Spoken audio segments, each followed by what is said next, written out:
రెండో అంశం, నిన్న అక్కడికి వెళ్ళి రావడం జరిగింది. ఏది వికారాబాద్లో కామారెడ్డిగూడెంలో ఎవరైతే స్వాతి అనేటువంటి యాదవ బిడ్డను మహేందర్ రెడ్డి అనేటువంటి వ్యక్తి ముక్కలు ముక్కలుగా నరికినటువంటి ఘటన ఉందో, ఆ ఘటనకు సంబంధించి అక్కడికి పోవడం జరిగింది. నిన్న బీసీజేఏసీ నాయకులమంతా మా చైర్మన్ సుధగాని హరిశంకర్ గౌడ్ గారి నేతృత్వంలో మేమందరం కూడా అక్కడికి పోవడం జరిగింది.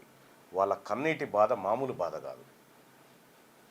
ఆ కామారెడ్డిగూడెంలో ఎంత పరిస్థితి దారుణమైన పరిస్థితి అంటే, ఒక అమ్మాయిని శరీర భాగాలు నరికి మూసిలో వారేస్తే జరిగినటువంటి అద్భుతమైన ఘటన ఏంటంటే, ఇంకా ఇదే మేడిపల్లి సిఐ వాళ్ళ తల్లిదండ్రులను తప్పించి విషయం ఏంది అక్కడ పోయి కనుక్కుంటే, వాళ్ళు ఆ ముందు రోజే, ఈ హత్యకు ముందు రోజే కరెక్ట్గా ఊర్లోంచి వెళ్ళిపోతారు. వాళ్ళు తల్లిదండ్రులు ఆడబిడ్డ అందరూ ఊర్లోంచి వెళ్ళిపోతే ఈయన గోవిందరెడ్డి గారు వాళ్ళు పండుగ పోయినట్టు వాళ్ళని తప్పియడానికి, వాళ్ళు అమావాస్య రోజు శనివారం రోజు పండుగ చేస్తున్నట్టేనో ఆ పండుగకి వీళ్ళు పోయిర్రట. వాళ్ళ తల్లిదండ్రుల కుట్ర కూడా దాగి ఉంది అందులో అని చెప్పి ఆ ఊరోళ్ళే చెప్తా ఉన్నారు. ఆ ఊరోళ్ళే చెప్తా ఉంటే వాళ్ళ తల్లిదండ్రులను తప్పించి సాధారణ కేసు పెట్టి వాళ్ళని అరెస్ట్ చేయకుండా గోవిందరెడ్డి అనేటువంటి రెడ్డి సామాజిక వర్గం సిఐ, ఆ తర్వాత అక్కడ ఉన్నటువంటి ఆ నిందితుడు ఎవరైతే మహేందర్ రెడ్డి ఉన్నాడో అతన్ని సేఫ్గా ఏమీ లేకుండా తీసుకొచ్చి ఏం కాకుండా జైల్లో పెట్టి సంరక్షించారు. అక్కడ వాళ్ళ కంప్లైంట్లో, ఆ కంప్లైంట్ కాపీలు అవన్నీ నేను అవసరమైతే మాట్లాడడం కోసం తెచ్చిన.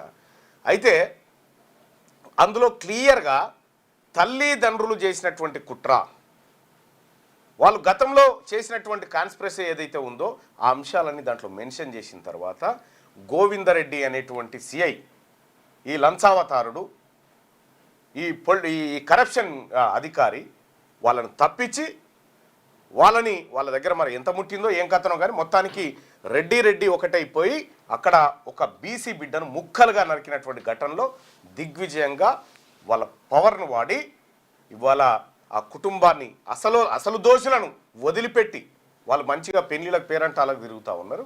వీళ్ళ కథ ఇగో ఇది. దీనిపైన చర్యలు తీసుకోవాలని బీసీజేఏసీ కార్యాచరణ రూపొందిస్తూ ఉంది. ఇక్కడ ఈ కేసులో సాక్ష్యాలు తారుమారు చేయడంలో గోవిందరెడ్డి పాత్ర కూడా ఉంది కాబట్టి గోవిందరెడ్డిని కూడా ఈ కేసులో ఇంక్లూడ్ చేయాలి. సో ఆ రకంగా ఈ గోవిందరెడ్డి ఇంకా ఎంతమంది కలిసిరో దీంట్లో వాళ్ళందరినీ కూడా చేయాలి. స్వాతి యాదవుల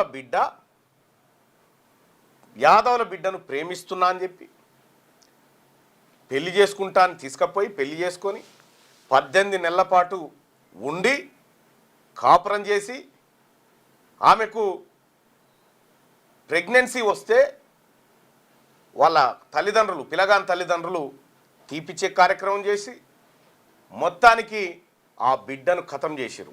కామారెడ్డిగూడెంలో ఏం చెప్పదలుచుకు మొత్తం రెడ్ లైన్లే. వాళ్ళ చుట్టూ 4 యాదవుల బిడ్డలు ఉన్నారు ఇండ్లు.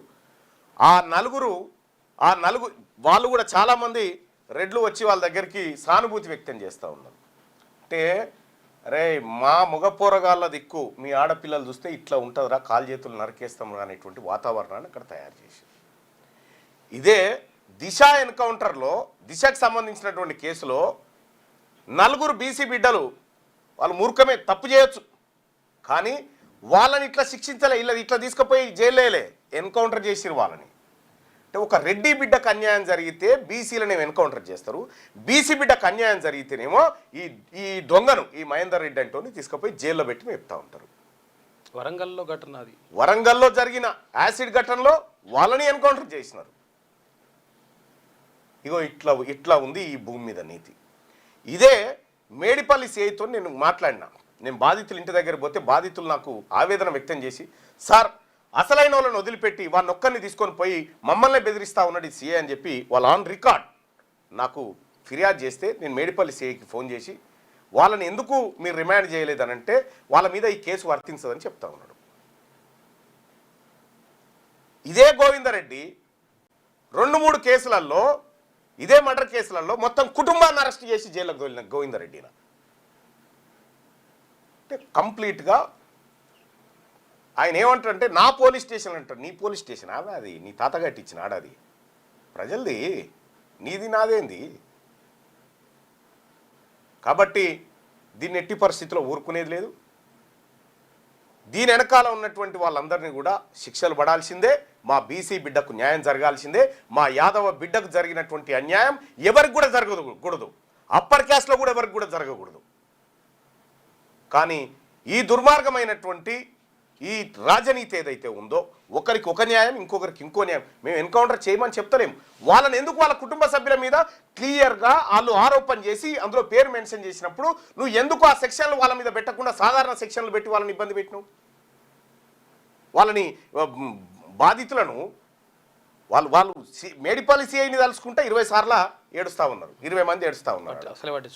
అసలే పట్టించుకోలేదు, బెదిరిస్తూ ఉన్నాడు అనేటువంటి మాట. ఈయన ఏం చెప్తాడు? ఈయన అడిగితే నా తన సీసీటీవీ ఫుటేజ్ ఉంది, మాట్లాడిన వాయిస్ అంతా రికార్డ్ అయింది, కావాలంటే మీకు ఇస్తాను ఎమ్మెల్సీ గారని ఈయన చెప్తా ఉన్నాడు. సో ఈ అంశం తేలాల్సిందే. ఇది బీసీలకు జరుగుతున్నటువంటి ఇక్కడ ఏంటంటే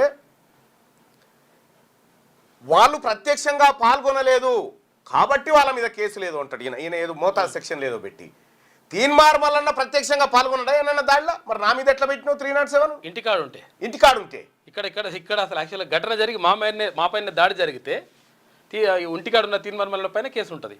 మీరు బీసీలను నీ కథ అంతా చూస్తా ఉన్నాం. నువ్వు ఎక్కడెక్కడ లంచాలు మింగుతుంది తెలుసు, ఎక్కడెక్కడ ఎవరి దగ్గర ఏమేం చేస్తా ఉంది మొత్తం తెలుసు. నీ కథ అంతా భాగవతం అంతా తెలుసు, మంచిగానే ఉంది. ఏదో ఒకనాడు బీసీ సమాజం అంతా తిరగబడేదాకా తెచ్చుకోకుండా ప్రజలందరికీ సమానమైన సేవలు అందించు. అది నీ బాధ్యత. నీకు యూనిఫామ్ వేసింది రెడ్లకు సేవ చేస్తాను కాదు, బీసీలందరికీ సేవ చేస్తాను. సిపి గారు మీకు చెప్పినా ఒకటి, చెప్పకపోయినా ఒకటి, ఎందుకంటే మీ చేతిలో పవర్ ఏం లేదు కాబట్టి.